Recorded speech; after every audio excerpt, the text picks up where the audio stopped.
Evening friends, आप सभी का स्वागत है आपके अपने चैनल वर्चुअस में। मैं ध्रुव धनखड़, फॉर्मर एसबीआई पीओ। आज फिर से आप लोगों के लिए रीजनिंग के लिए ईसीजीसी पीओ को टारगेट करते हुए कुछ बहुत ही इंपॉर्टेंट क्वेश्चंस लेकर आया हूँ। और इन टोटल हम एक नंबर सीरीज का सेट सॉल्व करेंगे। मेंस नंबर सीरीज का सेट है। देन एक ब्लड रिलेशन पजल है, वो सॉल्व करेंगे और दो लॉन्ग पजल्स हम सॉल्व करेंगे। ठीक है, तो बहुत ही मजेदार और रिलेवेंट सेशन आप लोगों के लिए लेकर आया हूँ। तो बारी बारी से चेक करते हैं। ठीक है, जैसे मैंने आपसे प्रॉमिस किया था कि आप लोगों के लिए टाइम टू टाइम ये रीजनिंग के रिकॉर्डेड सेशंस मैं लाता रहूंगा, उसी तरह से सिंह सर आप लोगों के लिए क्वांट्स के सेशन लेकर आएंगे। अब एक सेपरेट प्लेलिस्ट मैं आज बना दूंगा आप लोगों के लिए, जहां पर इसी जीसीपीओ के जितने भी वीडियोस हमने अपलोड किए हैं वो एक साथ एक प्लेलिस्ट में मिल जाएगी आपको। और जो जो वीडियोस हमने अभी तक शेयर किए हैं वो आपको एक साथ वहाँ पर मिलेंगे। तो अगर कोई भी स्टूडेंट है, कोई भी बच्चा है जो तैयारी कर रहा है इसी जीसीपीओ के लिए, टारगेट कर रहा है इसी जीसीपीओ को, रेलिवेंट जितने भी वीडियोस हैं वहाँ एक साथ मिल जाएंगे, तो सर्च करने की ज़रूरत नहीं पड़ेगी। तो चलिए आज के सेशन पे आ जाते हैं, स्टार्ट करते हैं आज का सेशन। पहला क्वेश्चन आप लोगों के सामने है। पॉज कीजिए, पॉज करके एक अच्छा सा अटेम्प्ट दीजिए और हम फिर इसका डिटेल सॉल्यूशन देखते हैं कि किस तरह से ये सवाल बनाए जाते हैं, क्या अप्रोच रहती है। ठीक है,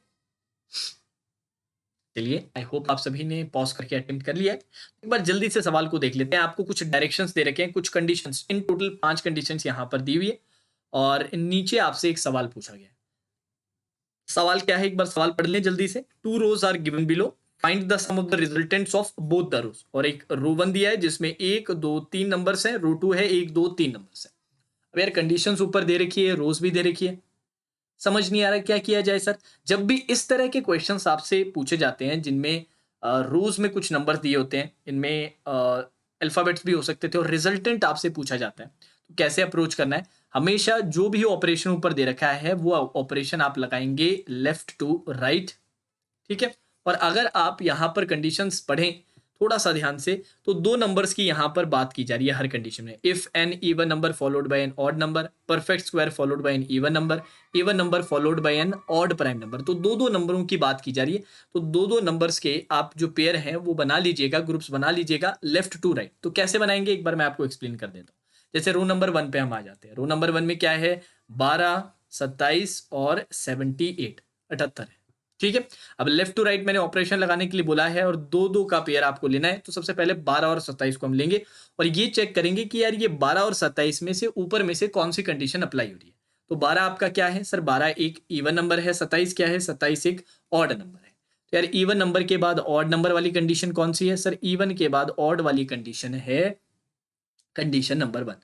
अब यार इवन के बाद ऑड की तो एक और कंडीशन है, कौन सी सर, कंडीशन नंबर 3 में अगर हम देखें, even number followed by an odd prime number है। सिर्फ ऑड नंबर नहीं, ऑड प्राइम। अब ये 27 क्या प्राइम नंबर है, नहीं सर। तो नंबर 3 कंडीशन आपकी यहां पर नहीं लगेगी। सिर्फ कौन सी कंडीशन लगेगी, एक ही कंडीशन लगेगी, कंडीशन नंबर 1। हाँ जी, तो इसमें करना क्या है, they both are to be added. दोनों को ऐड किया, कितना आ गया सर, 39। इन दोनों का रिजल्टेंट निकल के आ गया। अब हमारे पास कौन सा नंबर बचा है, 78। इन दोनों का पेयर हम फिर से बनाएंगे 39 78 का। क्या कंडीशन लगेगी sir, this is an odd number, this is an even number, odd के बाद इवन, ऑड के बाद इवन में कौन सी कंडीशन फुलफिल हो रही है sir, sir condition number 5, if an odd number is followed by an even number. Odd के बाद अगर इवन नंबर आ जाए तो क्या करना चाहिए, second number is to be divided from by the first number. तो divided by the first number. ठीक है सर, 78 डिवाइडेड बाय 39 किया, क्या वैल्यू आ जाएगी सर, 2 आपकी वैल्यू आ जाएगी। अब नंबर खत्म, 2 आपका क्या आ चुका है, रो नंबर 1 का रिजल्टेंट। तो इस तरह से हमें अप्रोच करना है, इस तरह से इनको सॉल्व करना है। अब रिजल्टेंट, अब रो नंबर 2 हमारे लिए आसान है निकालना, क्योंकि सम ऑफ रिजल्टेंट्स ऑफ बोथ रोज चाहिए, दोनों रोज का रिजल्टेंट निकाला और उन दोनों का एडिशन हमें बताना है। तो सेकेंड रो पे आ जाते हैं, 16 और 28, लेफ्ट टू राइट ऑपरेशन है, 16 28 का पेयर बनाए।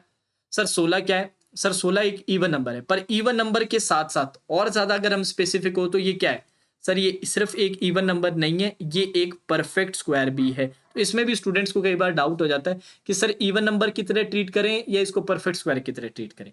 तो जो कंडीशन ज्यादा नंबर के बारे में स्पेसिफिक रिलेशन बताता है, जैसे 16 को अगर मैं परफेक्ट स्क्वायर बोलूं वो ज्यादा स्पेसिफिक है, या इवन नंबर बोलूं वो ज्यादा स्पेसिफिक है, सर परफेक्ट स्क्वायर हम बोलें तो वो ज्यादा स्पेसिफिक है। तो परफेक्ट स्क्वायर वाली कंडीशन आप लगाइएगा। परफेक्ट स्क्वायर के बाद क्या चाहिए, इवन नंबर। बिल्कुल सर मिल रहा है, कंडीशन नंबर 2 यहां पर आपकी लग जाएगी।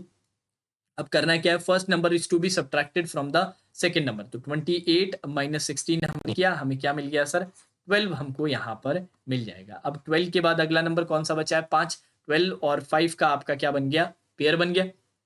अब 12 क्या है सर, 12 एक इवन नंबर है, 5 क्या है, एक ऑड नंबर है। तो आपके दिमाग में आएगा सर कंडीशन नंबर 1 लगा देते हैं ना, पर यार देखो थोड़ा सा कंडीशन नंबर 3 को एक बार पढ़ लो।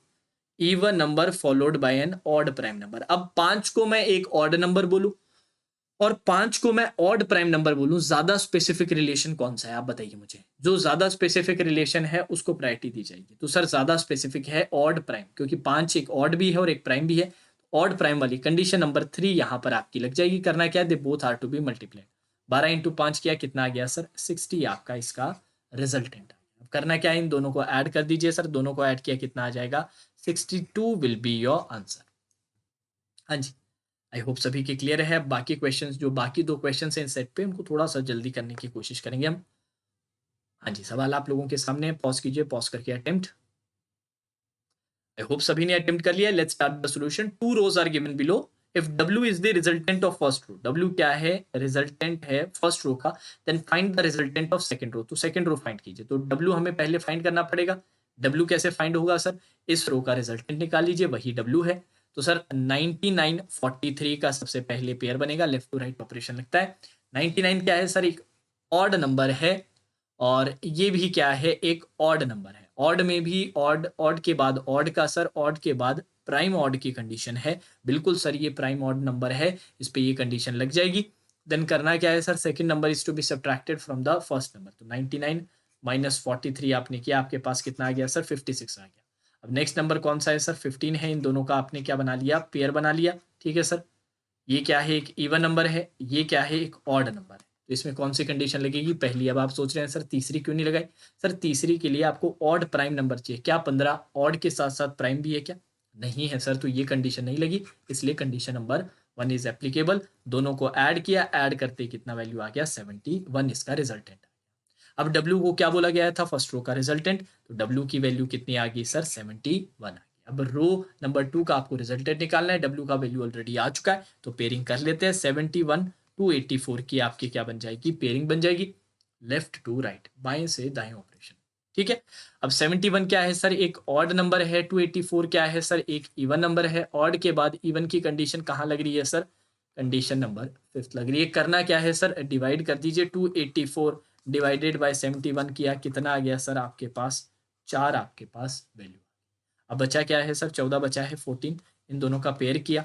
4 क्या है सर, 4 एक इवन नंबर भी है, पर उससे भी ज्यादा स्पेसिफिक 4 क्या है, एक परफेक्ट स्क्वायर है। तो ये वाली कंडीशन देखते हैं, परफेक्ट स्क्वायर के बाद अगर इवन नंबर आए, बिल्कुल सर ये एक इवन नंबर है, तो कंडीशन नंबर 2 आपकी यहाँ पर लग जाएगी। करना क्या है, दोनों को, सॉरी ये नहीं, ये वाली नहीं, ये वाली कंडीशन, कंडीशन नंबर 2 लग जाएगी। करना क्या है, first number is to be subtracted from the second number. 14 minus 4 किया, आपके पास वैल्यू क्या आ गई, 10।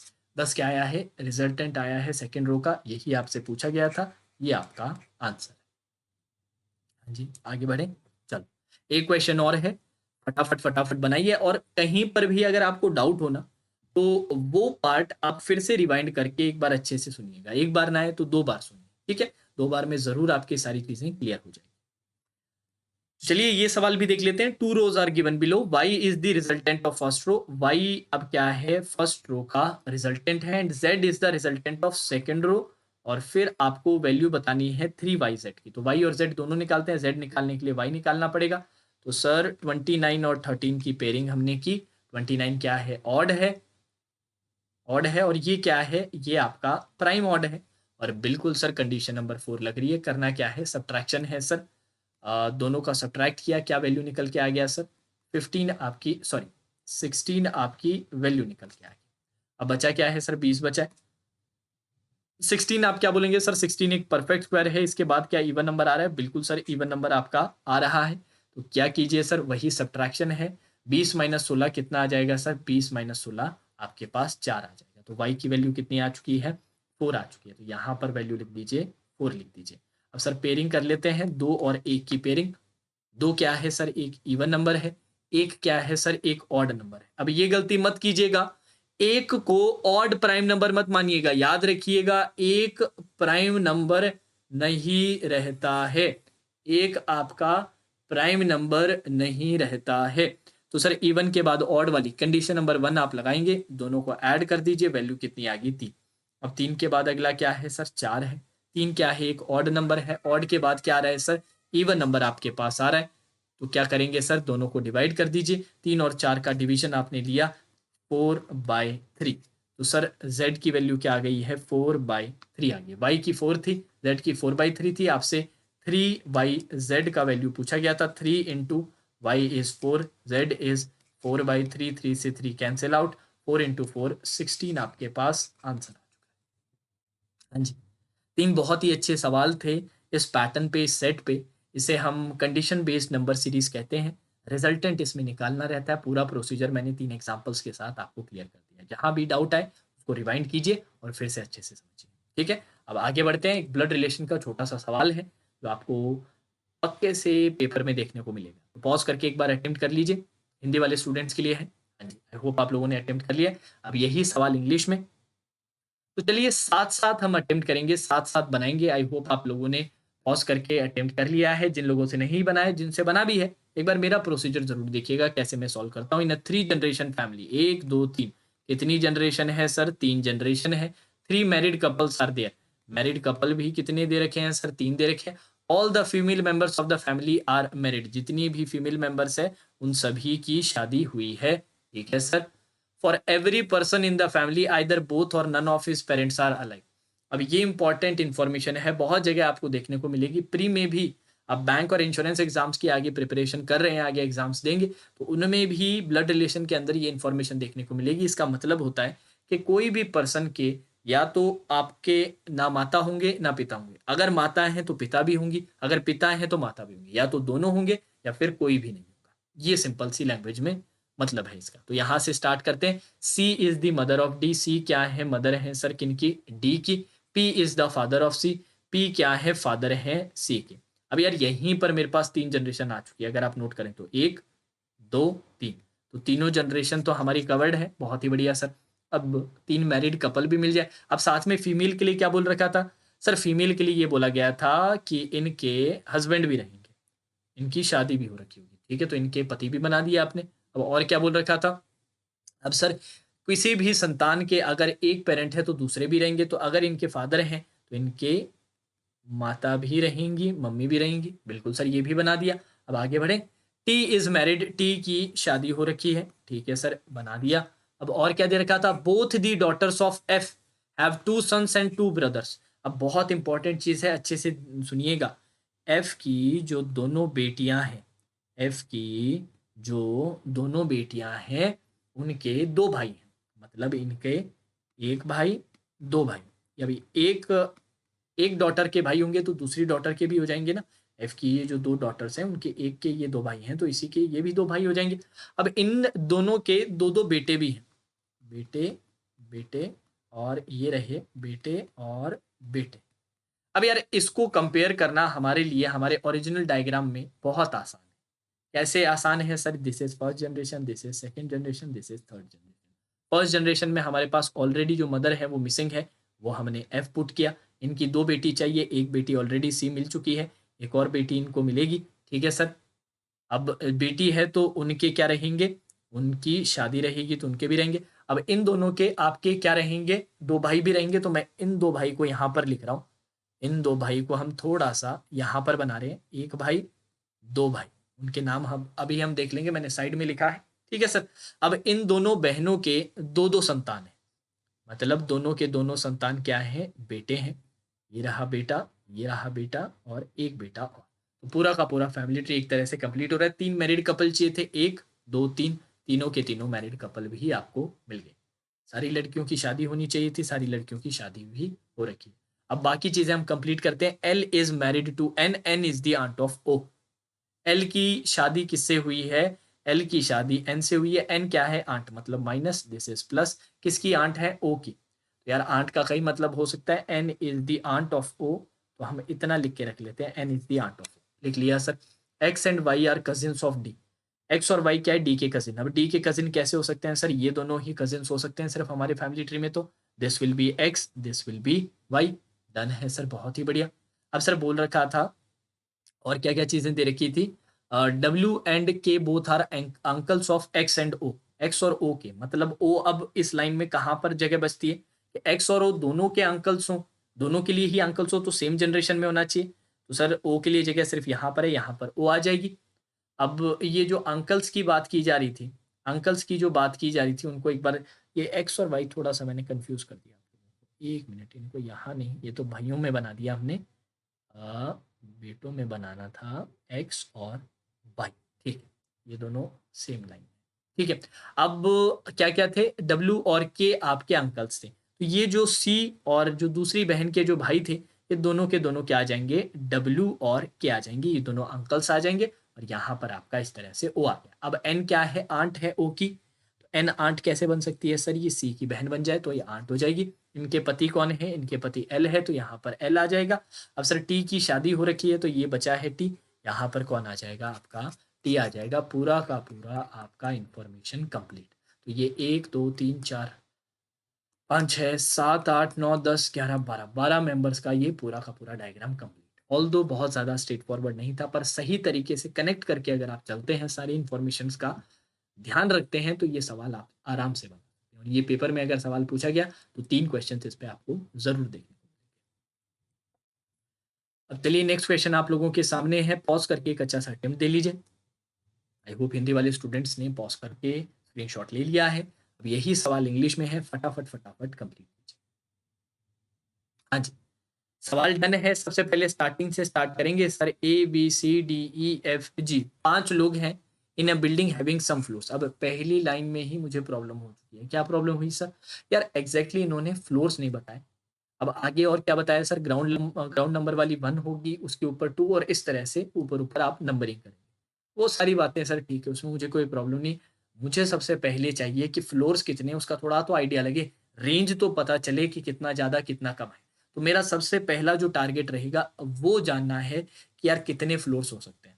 तो यार इसके लिए मैंने इन्फॉर्मेशन देखना स्टार्ट किया किया किया, एक बार ग्लांस करते करते करते करते बिल्कुल मैं आखिरी line, numbers of floor in building cannot be more than 3 times the number of people living in the building। बहुत इंपॉर्टेंट लाइन है कि यार मैक्सिमम टू मैक्सिमम जितने लोग हैं उसके 3 गुना फ्लोर हो सकते हैं, ज्यादा से ज्यादा। मतलब मैक्सिमम कितने लोग हो सकते हैं सर, यहाँ पर लोग कितने हैं, 1 2 3 4 5 6 7, तो 7 × 3 कितना हो गया सर, 3 टाइम्स बोला था ना, 7 × 3 21, 21 मैक्सिमम फ्लोर्स आपके यहाँ पर।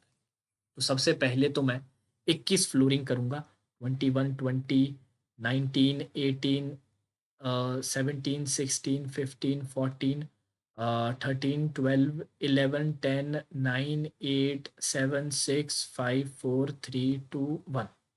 मुझे पता है थोड़ा सा आप लोगों के लिए प्रॉब्लम होगा, पर एडजस्ट कीजिए, सारी चीज़ें क्लियर हो जाएगी। अब वेरिएबल सिर्फ एक ही है, तो 2 केस के लिए तो मैं जगह बना के रखूंगा ही रखूंगा। थोड़ा सा ध्यान से मुझे बनाने दीजिए, जिससे कि आप लोगों के लिए समझाना मेरे लिए थोड़ा सा ईजियर रहे। हाँ जी, थोड़ा सा इस अरेंजमेंट को अच्छे से हम बनाएंगे, क्योंकि हमने 21 फ्लोर्स ऑलरेडी रख दिए हैं। ठीक है सर, 21 फ्लोर्स का मैक्सिमम जो क्राइटेरिया था वो लेके हम चल रहे हैं, बाकी आगे पता चल जाएगा कि कितने फ्लोर्स हैं, ये हमने बना लिया। ठीक है सर, यहाँ तक कोई इशू नहीं है। थोड़ा सा अनटाइडी होगा, पर एडजस्ट कीजिए। अब अच्छे से सुनिएगा सारी बातें। पहली इंफॉर्मेशन है, 1 floor is between C and E, C और ई के बीच में एक फ्लोर है। ठीक है sir, B floor number is an odd number, B का फ्लोर नंबर एक ऑड नंबर है और एक 2 डिजिट नंबर है। ठीक है सर, 2 डिजिट नंबर है और ऑड नंबर है, लिख लिया sir. Minimum 7 floors are there between E and G, E और जी के बीच में 7 या 7 से ज़्यादा फ्लोर रहेंगे। 5 floors are there between D and C, D और सी के बीच में कितने हैं, 5 फ्लोर्स हैं। ठीक है सर, ए लिव्स 8 फ्लोर्स बिलो जी, ए कहाँ पर रहता है, जी से 8 फ्लोर नीचे रहता है, 8 फ्लोर नीचे रहता है। मतलब उनके बीच में कितने का गैप होगा सर, गैप हो जाएगा 7 का, और 8वां कौन बन जाएगा, ए बन जाएगा। ठीक है, D lives on the top most floor, ये बहुत अच्छी इंफॉर्मेशन है, डी टॉप पे रहेगा, fine sir. B lives below E, B कहाँ रहता है, ई के नीचे रहता है। ठीक है सर, ई के नीचे रहता है। And difference between their floor number is minimum 5, 5 का मिनिमम डिफरेंस होना चाहिए। 5 का मिनिमम डिफरेंस का मतलब क्या हुआ सर? गैप कितने का होना चाहिए, थोड़ा सा ये बताइए। सर गैप आपका, अगर जैसे कि एग्जांपल ले लेते हैं, 21 5 क्या हुआ, सॉरी 21 माइनस 5 कितना हुआ सर? 21 माइनस 5 आपका 16 हो गया। अब 16 और 21 में अगर आप देखें तो 1 2 3 4 का गैप, तो मिनिमम 5 फ्लोर नंबर में अगर गैप है तो फ्लोर का गैप कितना हो जाएगा सर? कम से कम 4 फ्लोर्स इनके बीच में आने चाहिए। ये थोड़ी इंपॉर्टेंट इन्फॉर्मेशन है, इनको आप अच्छे से समझिएगा। अब बाकी सारी इन्फॉर्मेशन आपकी डन है। अब सर कहाँ से स्टार्ट करें, हमें कुछ भी नहीं पता है। 21 भी हमें एग्जैक्टली नहीं पता था, मैक्सिमम 21 बोला गया था। कोई बात नहीं, उसको एक बार लिखे रहने दीजिए, अभी हमें इसके साथ छेड़खानी नहीं करनी है। इनमें से मैं ढूंढता हूँ तो मुझे जो सबसे ज़्यादा अच्छी इन्फॉर्मेशन जो लग रही है वो बी ऑड 2 की लग रही है। क्यों सर? क्योंकि सर बी से मैं ई को कनेक्ट कर पा रहा हूँ, ई से सी कनेक्ट हो रहा है, सी से डी कनेक्ट हो रहा है, डी टॉप पे ये भी बता रखा है, ई जी से भी कनेक्ट हो रहा है, जी आगे ए से भी, तो कनेक्टिविटी तो है। पर स्टार्ट कहाँ से करें ये बहुत इंपॉर्टेंट है, और स्टार्टिंग पॉइंट मुझे जो एग्जैक्ट कुछ केसेस दे सकता है वो यही दे सकता है। ये कैसे देगा सर? थोड़ा सा सोचते हैं। सर बी ऑड 2 पे, तो ऑड 2 का सबसे पहले मेरे दिमाग में आता है 11। अब कम से कम 4 का गैप होना चाहिए फ्लोर्स का, 1 2 3 4। तो ई कहाँ पर आ जाए सर? ई आपका यहाँ पर आ सकता है, बिल्कुल आ सकता है सर। ई और सी में 1 का गैप है, और सी और डी में 5 का गैप। तो दो चीजें आती है दिमाग में कि सर सी को एक बार यहाँ पर रख लेते हैं, पर सी को अगर मैंने यहाँ पर रख लिया, ज्यादा से ज्यादा कितने थे? 21 फ्लोर, मतलब टॉप पे अगर मैं डी को भी रख देता हूँ तो भी डी और सी में क्या 5 फ्लोर का गैप आ रहा है? नहीं आ रहा सर। इसका मतलब क्या हुआ सर? इसका मतलब ये हुआ कि सी आप यहाँ पर नहीं रख सकते। कोई बात नहीं सर, एक और मेरे पास पॉसिबिलिटी थी कि सी को मैं यहाँ पर रख देता। ठीक है सर। अब सी और डी में 5 का गैप है, 1 2 3, सॉरी 1 2 3 4 5, यहाँ पर क्या आ गया सर? आपके पास डी आ गया। बहुत ही परफेक्ट तरीके से बैठा सर, बहुत ही बढ़िया। तो इसका मतलब यहाँ पर टॉप फ्लोर कितने तक गया सर? टॉप फ्लोर 20 तक गया। ठीक है सर, कोई बात नहीं, हम और केसेस भी देख लेंगे, आगे और भी चीजें देखनी है।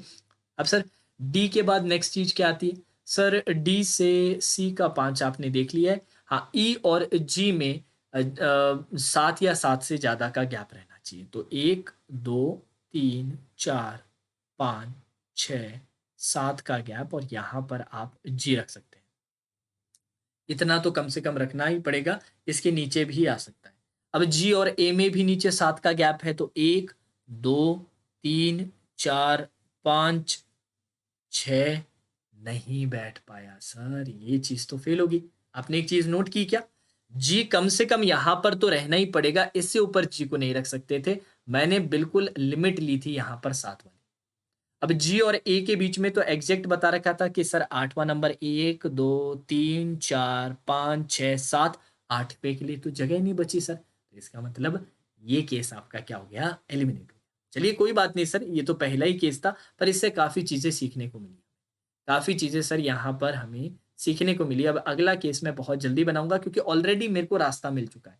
ऑलरेडी मुझे रास्ता मिल चुका है कि किस किस तरीके से अप्रोच करना है। तो यहाँ पर इस बार 13 पर बी रखा, क्योंकि ऑड है और 2 डिजिट है, 11 चेक कर लिया, नेक्स्ट 13 है। अब बी से कम 4 का गैप, तो 1 2 3 4, यहाँ पर क्या आ गया सर? आपका ई आ गया। ई और सी में 1 का गैप, 1 का गैप, यहाँ पर सी आ गया। सी और डी में 5 का गैप, तो 1 2 3 4 नहीं बैठ पा रहा सर, ये क्या गड़बड़? ये तो सर कुछ गड़बड़ होगी लग रहा है मेरे को, कहीं ना कुछ गड़बड़ है। ये तो फिर सर बाकी और कहीं पर सेट होने का सवाल ही नहीं उठता। बाकी और कहीं पर तो सर आगे सवाल ही नहीं उठता, क्योंकि बी को जितना आप ऊपर लेकर जाओगे उतना ही ई के ऊपर भी जगह बनाना मुश्किल होता जाएगा। जैसे बी को मैं अगर 15 पे लेकर जाऊं, उसके ऊपर कम से कम 4 का गैप, 1 2 3 4, यहाँ पर अगर मैं ई रख देता हूँ, ई से एक गैप पे सी, सी से फिर डी का जो गैप है 1 2 3 4, वो नहीं बैठ पाएगा। तो सर ऊपर का तो केस देखने की जरूरत ही नहीं है, 13 वाले में ही फेल हो रहा है। तो इसका मतलब सर ये 11th वाले में ही बनना चाहिए था। इसका मतलब हमने कुछ ना कुछ गड़बड़ी की है, या फिर इन्फॉर्मेशन में कुछ ना कुछ गड़बड़ थी, क्योंकि सर ये तो 11वें में ही बनना चाहिए था, क्योंकि 13वें में अगर फेल हो रहा है तो आगे 15 और बाकी जगह तो देखने की जरूरत ही नहीं। तो एक बार हम फिर से यहाँ पर देखते हैं क्या गड़बड़ हुई थी। बी यहाँ पर रखा, मिनिमम 1 2 3 4 का गैप, यहाँ पर क्या आया हमारे पास? ई आया। ऊपर सी रखने से कोई फायदा होगा नहीं, क्योंकि फिर डी और सी में वो 5 का गैप आप अचीव नहीं कर पाएंगे। अरे डी और सी में जो 5 का गैप जो बोल रखा है, ये एक बार चेक करें क्या इन्फॉर्मेशन सही है।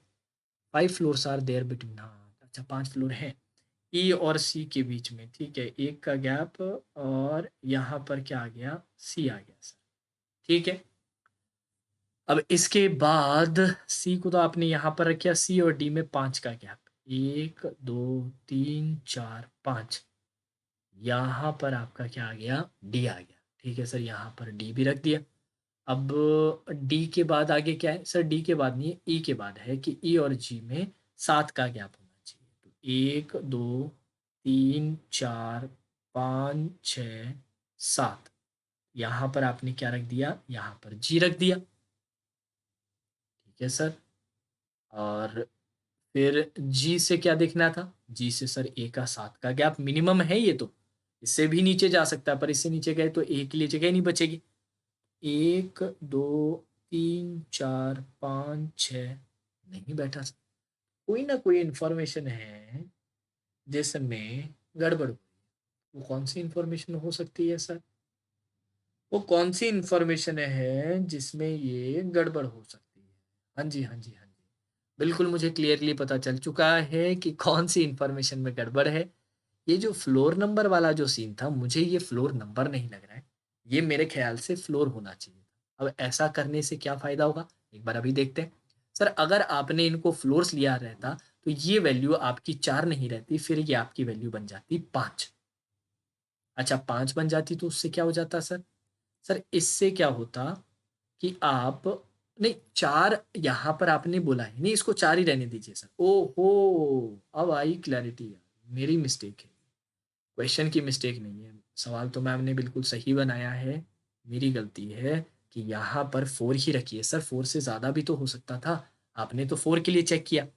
मान लीजिए अगर ई हम 5 पे ले लेते हैं, अच्छा जी, माय मिस्टेक गाइस, माफ़ी चाहूँगा। देखिए हो जाता है ऐसे, हो जाता है कई बार। यहाँ पर सर आपने ई रखा, एक के गैप पे सी रखा, अब सी से आपने 1 2 3 4 5 यहाँ पर डी रखा, डी को यहाँ पर रखते ही, ई को यहाँ पे रखते ही, अब ई और जी, ई क्योंकि एक शिफ्ट हो चुका है तो जी भी आपका एक ऊपर शिफ्ट हो सकता है, मतलब जी को आप यहाँ पर भी रख सकते हैं। 1 2 3 4 5 6 7, यहाँ पर अब आप जी को रख सकते हैं 90 नंबर पे। अब आपका ए बिल्कुल 7 के गैप के साथ परफेक्टली बैठ रहा है और ये आपका ट्रू केस है। माफ़ी चाहूँगा यार, मैंने सिर्फ ये 4 वाला ही केस देखा, इसके आगे 5 वाला केस मैंने नहीं देखा, इसलिए मुझसे गड़बड़ हुई, नहीं तो पहले केस में ही बहुत ही खूबसूरती से आंसर आ रहा है। और जैसे ही आप बी को 13 पे चेक करने जाते हैं, उस टाइम आपको क्लैरिटी मिल जाती है कि सर ये बिल्कुल लिमिट्स पे आए हैं। अगर आप देखें तो डी 21 पे एकदम लिमिट पे है, ए एकदम 1 लिमिट पे है, मतलब कहीं पर भी कुछ भी कंडीशन इधर-उधर हुई, तो ये लिमिट पार कर जाएँगे, या तो डी या फिर ए। तो आगे तो वैसे भी पॉसिबिलिटी खत्म हो जाती है, नहीं दिखता है कोई इश्यू नहीं है सर, बी को एक बार 13 पे रख के देख लीजिएगा, एकदम क्लैरिटी आ जाएगी कि सर आगे चेक करने की ज़रूरत नहीं है। तो माफ़ी चाहूँगा प्लीज़, ठीक है? चलो, अब नेक्स्ट क्वेश्चन आप लोगों के सामने है, पॉज़ करके अटेम्प्ट कीजिए, एक और बहुत ही प्यारा सवाल है। आई होप सभी ने, जितने भी हिंदी स्टूडेंट्स हैं उन सभी ने पॉज़ करके अटेम्प्ट कर लिया है। अब यही सवाल हम इंग्लिश में देखेंगे, लेट्स चेक क्या दे रखा था। सर एक ट्रायंगुलर टेबल है और उसमें 1 2 3 4 5 6 लोगों को बिठाना है। कैसे बिठाना है? 3 of them at the corners facing centre. ठीक है सर, मैं जल्दी से आपके लिए बना देता हूँ। सेंटर पे, कॉर्नर्स पे बैठे हुए हैं। ठीक है सर, कॉर्नर्स पे बैठे हुए हैं, कहाँ देख रहे हैं? अंदर की ओर देख रहे हैं। ठीक है, और 3 ही लोग साइड्स पे बैठे हुए हैं, और वो कहाँ देख रहे हैं सर? वो आउटसाइड देख रहे हैं, बाहर की ओर। बहुत ही स्टैंडर्ड सेट है।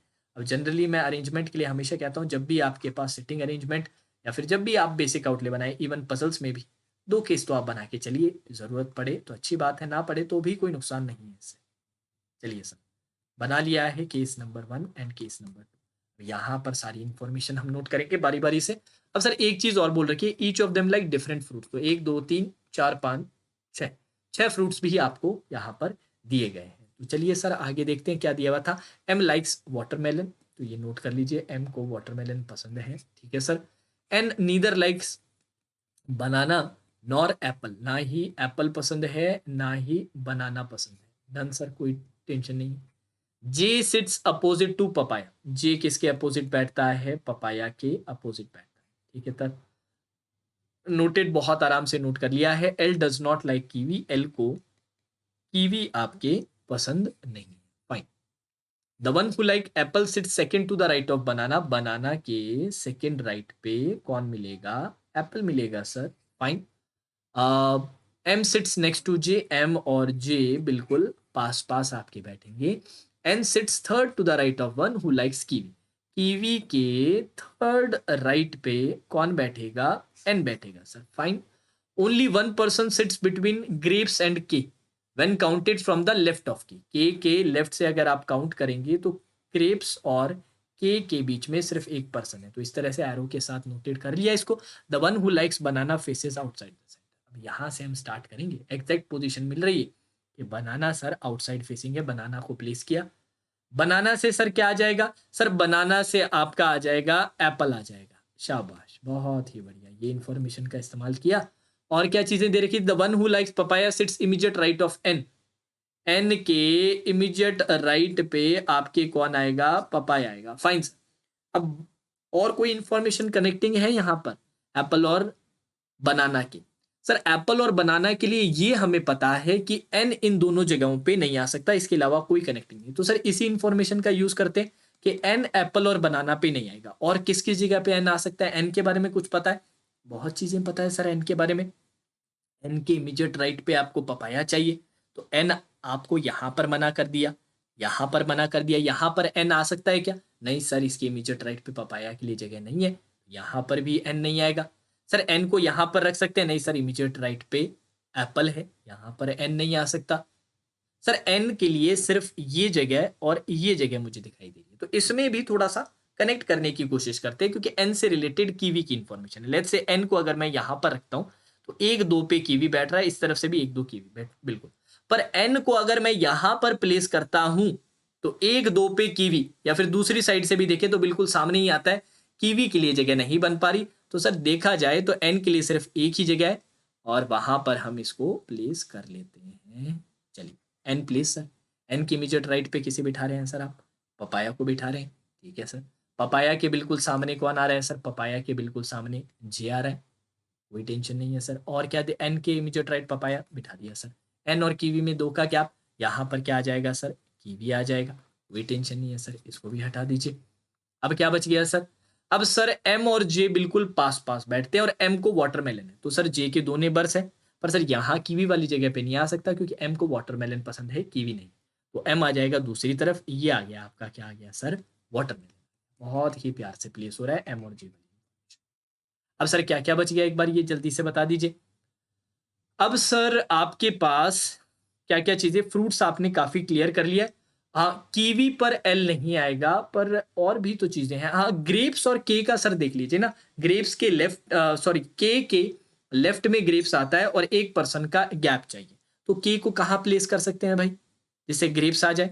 सर के को हमने यहाँ प्लेस किया, लेफ्ट में एक के गैप गैप पे ग्रेप्स नहीं आया। सर के को यहाँ बनाना पे प्लेस किया, एक के गैप पे ग्रेप्स बिल्कुल आ गया, आ रहा है सर।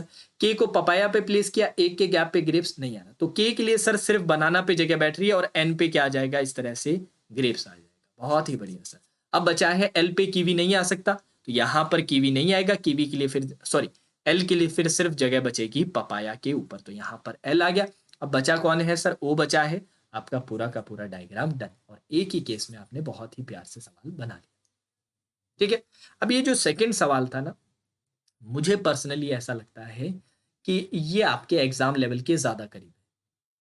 ये जो सेकंड क्वेश्चन है ये एग्जाम लेवल के ज्यादा करीब है। ऑल्दो इससे पहले मैंने आपको अनसर्टेन फ्लोर का कराया था जिसमें मैंने छोटी सी गलती कर दी थी अपनी अप्रोच में, पर मैंने रेक्टिफाई करवा दिया था। आई होप आप इसका बुरा नहीं मानेंगे, हो जाता है यार कई बार इतनी क्लासेस लेते लेते। बट ये थोड़ा सा मैंने लेवल से ऊपर सवाल कर, ये जो क्वेश्चन था लेवल से ऊपर था। इसके अलावा ये क्वेश्चन भी मैं बिल्कुल एग्जाम लेवल मान रहा हूँ, और इवन नंबर सीरीज वाला क्वेश्चन भी आपसे पूछा जा सकता है, तो इसमें अपने को डरने की जरूरत नहीं, ये हमारे लिए स्कोरिंग सेट बन जाएगा। ठीक है, तो आपको इन टोटल मैंने 4 सेट आज करवाए हैं, और आप लोगों के लिए ईसीजीसी पीओ की एक सेपरेट प्लेलिस्ट, इस वीडियो को तो मैं अपलोड करूंगा ही करूंगा, इसके साथ साथ ईसीजीसी पीओ की एक सेपरेट प्लेलिस्ट मैं बना दूंगा, जहां पर अभी तक हमने जितने भी आप लोगों के लिए ईसीजीसी से रिलेटेड वीडियो बनाए हैं वो सभी के सभी एक साथ एक जगह पे मिल जाएंगे। अब काफी स्टूडेंट्स पूछते हैं कि सर ईसीजीसी पीओ का डिस्क्रिप्टिव का बताइए। या डिस्क्रिप्टिव के लिए ऑलरेडी मैं बता चुका हूँ, टेलीग्राम ग्रुप ज्वाइन कर लो। टेलीग्राम ग्रुप में मैं आपको एक डिस्क्रिप्टिव के लिए, प्रैक्टिस के लिए टेलीग्राम ग्रुप ज्वाइन कर लो। वहां पर डिस्क्रिप्टिव के लिए मैंने एक पीडीएफ अपलोड कर रखी है, अड्डा की ही पीडीएफ है, तो वो जाके आप चेकआउट कर सकते हैं। देखो वहां पर करंट टॉपिक्स तो नहीं मिलेंगे, करंट टॉपिक्स के लिए, डिस्क्रिप्टिव के टॉपिक्स के लिए आपको कुछ नहीं करना है। करंट अफेयर्स से जो इंपॉर्टेंट पिछले कुछ टाइम के जो टॉपिक्स, बर्निंग टॉपिक्स रहे हैं, उस पर तैयारी करनी है। पर अगर आप फॉर्मेट चाहते हैं, प्रैक्टिस चाहते हैं, तो उसके लिए आपको ये टेलीग्राम ग्रुप पे जरूर मिल जाएगा। अब टेलीग्राम ग्रुप कैसे ज्वाइन करेंगे सर? टेलीग्राम ग्रुप कैसे ज्वाइन करेंगे उसके लिए मैं एक चीज कर देता हूं कि इस वीडियो के नीचे मैं कमेंट सेक्शन में ग्रुप का लिंक पिन कर दूंगा।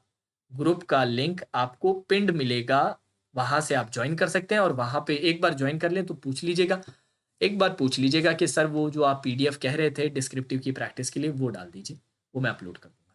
ठीक है। और वहां पर मैं ये बता देता हूँ, ये लेटेस्ट करंट टॉपिक्स पे नहीं है, वो सिर्फ फॉर्मेट और प्रैक्टिस के लिए। करंट टॉपिक्स आपको खुद को सर्च करके तैयार करने पड़ेंगे। और लेवल का ऑलरेडी मैं बहुत बार जिक्र कर रखा हूँ, प्लेलिस्ट में बना दूंगा, वहां पर सारे रेलिवेंट वीडियो, जैसे स्ट्रैटेजी का वीडियो, ईसीजीसी से रिलेटेड, सैलरी क्या रहती है, क्या जॉब प्रोफाइल, इवन नोटिफिकेशन के बारे में, और इसके साथ साथ हमारे क्वांट्स और रीजनिंग के अभी तक जितने भी सेशंस डले हैं वो सभी के सभी। अब यार मंडे टू सैटरडे मेरा पूरा का पूरा फिक्स रहता है, संडे को ही मेरा ऑफ डे रहता है, पर उसको भी मैं ऑफ नहीं रहने दूंगा। संडे को आपको डेली, आज क्वांट्स के लिए तो नहीं मिल पाया, पर अगले संडे को आपको क्वांट्स और रीजनिंग दोनों का मिलेगा। आज सर थोड़ा सा बिजी है, आउट ऑफ स्टेशन है, इसलिए सर नहीं अपलोड कर पाए। सर ने ऑलरेडी 3 से 4 सेशंस आपके डाल रखे हैं, मेरा भी ये दूसरा या तीसरा सेशन है। और हर संडे टू संडे हम 2-2 सेशन से क्वांट और रीजनिंग का आप लोगों के लिए लाते रहेंगे। चलिए दोस्तों, आई होप आप सभी ने सेशन को एंजॉय किया। Now that's all for today session. Take care.